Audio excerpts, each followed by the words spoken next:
بیان کرنے کے قابل نہیں ہے۔ اب شیطان نے دیکھا کہ عوام کو کیسے پھنسایا جائے، اللہ ہی کے بارے میں ایسے عقیدے ان کے سامنے رکھ دیے کہ انسان اس کو ماننے کے بعد دائرہ اسلام سے خارج ہو جاتا ہے۔ مثلا وہ واقعہ، مشہور واقعہ جو آپ نے سنا ہی ہوگا، جس میں نبی اکرم صلی اللہ علیہ وآلہ وسلم کے پاس ایک لونڈی لائی جاتی ہے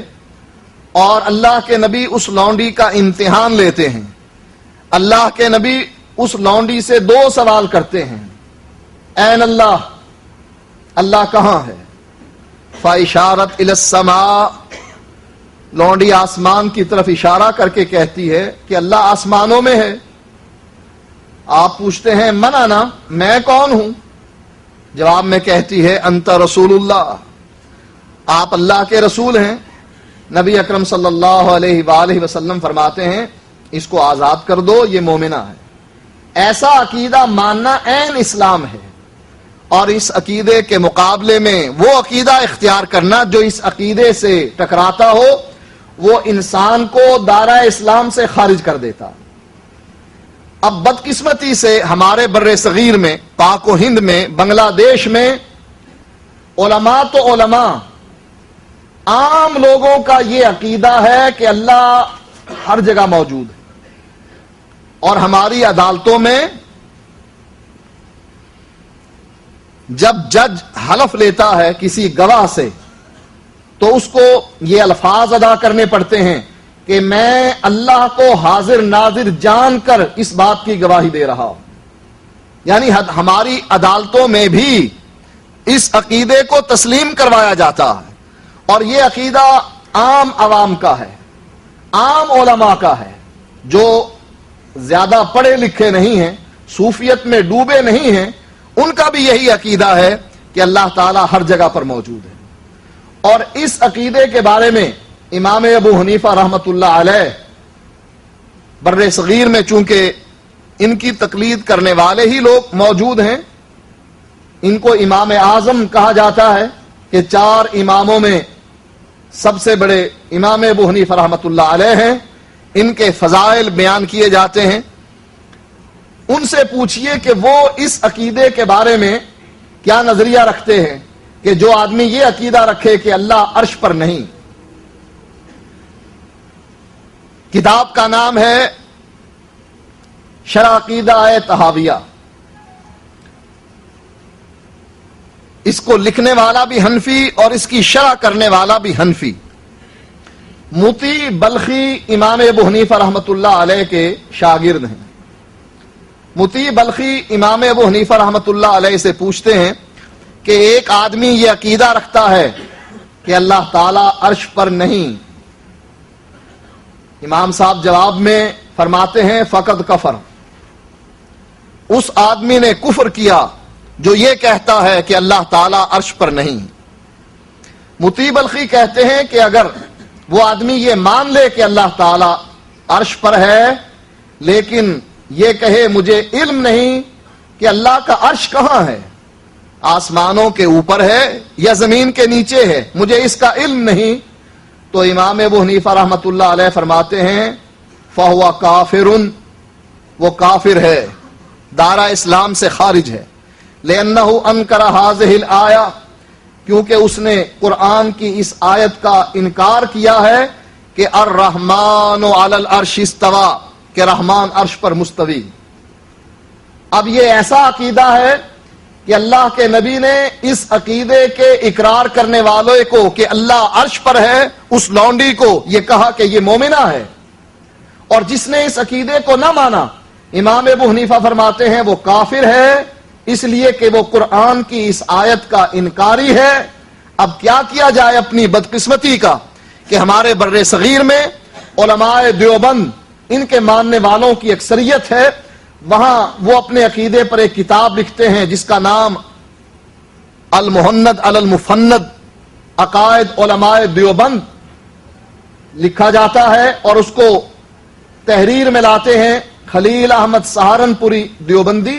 اور اس پر دستخط کرتے ہیں اس وقت کے جتنے بھی علماء موجود ہیں، اور آج تک یہ کتاب چھپتی چلی آ رہی ہے، اور جو لوگ اب موجود ہیں علماء میں سے وہ بھی اس پر دستخط کر رہے ہیں کہ یہی عقائد ہمارے ہیں۔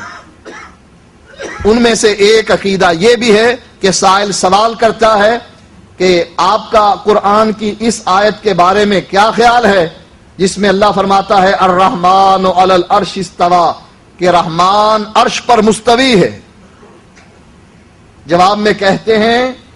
کہ اس آیت میں جس جہت کا ذکر کیا گیا ہے کہ رحمان عرش پر مستوی ہے، ہم اس جہت کو نہیں مانتے۔ شیطان نے علماء کو پہلے عقیدہ وحدت الوجود میں پھنسایا، پھر ان کو اس عقیدے کی طرف لایا کہ اس بات کا لوگوں کے سامنے اقرار کرو کہ اللہ عرش پر نہیں ہے، اور یہی عقیدہ عوام میں پھیلا دیا۔ اب شیطان کہتا ہے مجھ سے بچ کر جاؤ گے تو کہاں پر جاؤ گے؟ اب قرآن کی بہت سی آیات ہیں جو آپ کے سامنے میں نے آیت پڑھی، اس میں بھی اللہ تعالیٰ یہ فرماتا ہے اَأَمِنْتُم مَّن فِي السَّمَاءِ، کیا تم اس ذات سے بے خوف ہو گئے ہو، من فی السماء، جو آسمانوں میں ہے، ان یخسف بکم الارض، وہ ذات جو آسمان میں ہے، کیا اس سے تم بے خوف ہو گئے ہو، ان یخسف بکم الارض، کہ وہ زمین میں تم کو دھسا دے، فائزہ ہی تمور، اور یکا یکی زمین جھکولے کھانے لگے۔ پھر فرمایا ام امنتم من فی السماء، کیا تم اس ذات سے بے خوف ہو جو آسمانوں میں ہے، ان یرسل علیکم حاسبا، کہ وہ تم پر آندھی بھیجے، فستعلمون کیف نذیر، اور پھر تم کو معلوم ہو جائے کہ میں جو تم کو ڈرا رہا ہوں میرا یہ ڈرانا کیسا ہے۔ قرآن مجید کی ان دو آیتوں میں اللہ تعالی نے اپنا آسمان پر ہونا اس کا ذکر کیا ہے، اور نبی اکرم صلی اللہ علیہ وآلہ وسلم کی حدیث سے بھی یہ بات ثابت ہو گئی ہے کہ لونڈی نے بھی آسمان کی طرف اشارہ کر کے کہا کہ اللہ تعالیٰ آسمانوں میں ہے، اور اللہ کے نبی نے اس کو مومنہ قرار دیا۔ اللہ تعالیٰ قرآن مجید میں ارشاد فرماتا ہے، سورۃ طٰہٰ آیت نمبر 5 ہے کہ الرحمن علی العرش استوی، کہ رحمان عرش پر مستوی ہے۔ یہ جو پہلی آیت میں نے پڑھی تھی یہ آیت نمبر 16 اور 17 سورۃ ملک کی، اور الرحمن علی العرش استوی، گھر جا کر قرآن کھول کر آپ یہ آیات پڑھیں اور آپ اس کا ترجمہ پڑھیں تاکہ آپ کو علم ہو سکے کہ اللہ تعالیٰ اپنے بارے میں کیا ارشاد فرما رہا۔ سورۃ طٰہٰ کی آیت نمبر 5 ہے الرحمن علی العرش استوی، کہ رحمان عرش پر مستوی ہے۔ سورۃ نحل آیت نمبر 50 ہے جس میں اللہ فرماتا ہے یخافون ربہم من فوقہم، یہ اپنے رب سے ڈرتے ہیں، من فوقہم، جو ان کے اوپر ہے۔ ہم زمین پر بستے ہیں، آسمان ہمارے اوپر ہے، اور ان آسمانوں پر رب کا عرش ہے، اور اللہ اپنے عرش پر مستوی۔ ایک اور آیت میں سورۃ فاطر آیت نمبر 10 میں اللہ تعالیٰ ارشاد فرماتا ہے الیہ یصعد الکلم الطیب، اللہ ہی کی طرف پاکیزہ کلمات چڑھتے ہیں۔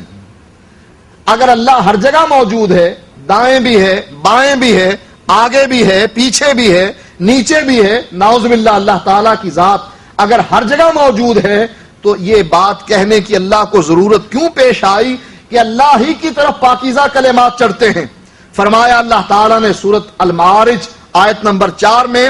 تعرج الملائکۃ والروح الیہ، جبریل بھی اور باقی فرشتے بھی اللہ تعالیٰ کی طرف چڑھتے ہیں۔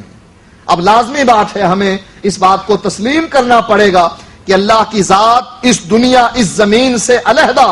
کہیں بلندی پر رہتی ہے، جس کا تذکرہ اللہ نے اپنے قرآن میں جگہ جگہ پر کیا ہے کہ اللہ تعالیٰ آسمانوں پہ ہے، آسمانوں میں ہے، اور عرش پر مستوی ہے۔ فرمایا اللہ تعالیٰ نے سورۃ سجدہ میں یدبر الامر من السماء الی الارض، اللہ تعالیٰ آسمانوں سے زمین کی طرف کاموں کی تدبیر کرتا ہے۔ آسمان اللہ تعالیٰ کا ہیڈ کوارٹر ہے، وہاں سے زمین کی طرف اپنے کاموں کی تدبیر کرتا ہے۔ ایک جگہ پر اللہ تعالیٰ عیسیٰ علیہ الصلوۃ والسلام سے یہ کہتے ہیں یا عیسیٰ انی متوفیک ورافعک الیہ۔ قرآن کی یہ آیت اکیلی آیت ہے جس میں عیسیٰ